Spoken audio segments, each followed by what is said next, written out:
everybody is a book and everybody is a great soul. This is what I've learned. When I started to do counseling, and, people would come to me and say, "Oh, Melanie, I'm such a bad person." I said, "No, you're such a good person because you can see that you're doing a bad thing."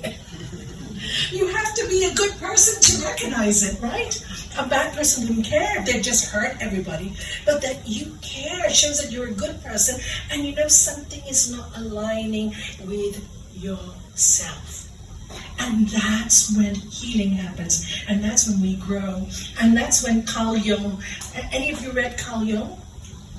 Well, read him. He's quite incredible. He's one of my favorite psychologists because he says the real healing that happens to you, that happens to all of us, is when we touch the superconsciousness. This is what yoga says as well. The same thing. So what is this superconsciousness? What is this superconsciousness? And even though you know it, you have to constantly ask yourself.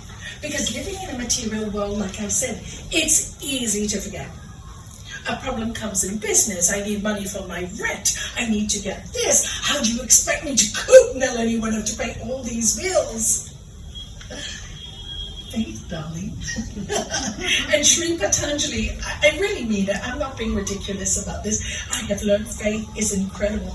And in this science book that is 3,000 years old, Sri Patanjali says, okay, let's make it really, really simple for you. That's Sutra 21. He says, let's say you can't do all this stuff.